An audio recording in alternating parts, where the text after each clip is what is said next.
দেখেন, আবারও পরিষ্কার করে বলি, কংগ্রেস, সিনেট, প্রেসিডেন্টস হাউস কোথাও কিন্তু আর ডেমোক্রেটরা নেই, সর্বত্রই রিপাবলিকানদের জয় জয়কার করে। দেখেন, মার্কিন যুক্তরাষ্ট্রের ইতিহাসে হাউস অফ কংগ্রেসে স্পিকারের চেয়ারে বসে পা দোলানোর মতো কাণ্ড যারা করেছেন তাদের কিন্তু সবাইকে মাফ করে দেওয়া হয়েছে।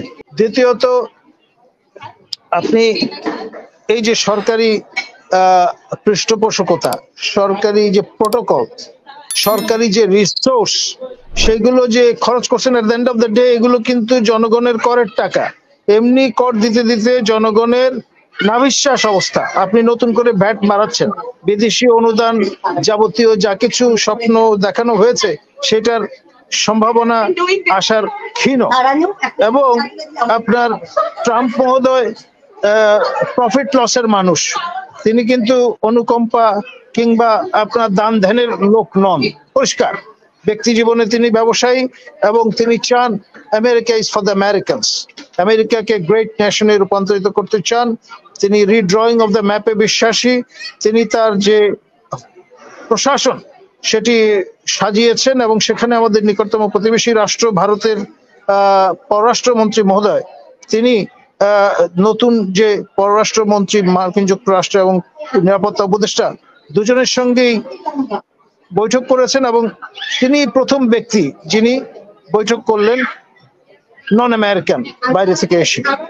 এটার একটা বিশাল তাৎপর্য আছে। এবং যেই অভিষেক অনুষ্ঠান, সেখানেও কিন্তু আপনার এই শঙ্কর মহোদয় তিনি প্রমিনেন্টলি ফিচার্ড হয়েছেন। এমন একটা জায়গায় বসেছিলেন যেখান থেকে নিকটতম দূরত্বে ছিলেন যিনি শপথ গ্রহণ করছেন, সেই ট্রাম্প মহোদয়। আর আরেকটা বিষয়, ইন্ডিয়ান এবং সেই সঙ্গে হিন্দু ক্লাউড আছে এরকমের ব্যক্তিবর্গ কিন্তু যথেষ্ট প্রমিনেন্স লাভ করেছেন। On top of that Jewish lobby তো আছেই।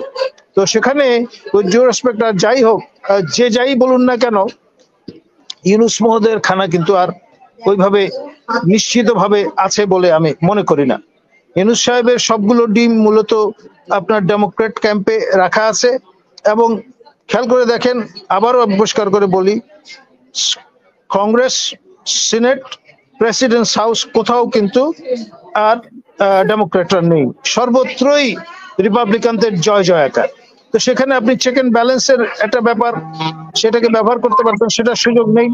তারপরে আপনার এখানে যেটাকে বলে বাই পার্টিজান অ্যাপ্রোচ, সেটাও গ্রহণ করার সুযোগ নেই। এখন আমার ঢাকায় যে সার্জেড অ্যাফেয়ার এসছেন, তিনি স্টপ গ্যাপ ফেব্রুয়ারিতেই কিন্তু আপনার ট্রাম্পের সরাসরি নিজস্ব অনভয় এসে হাজির হবেন।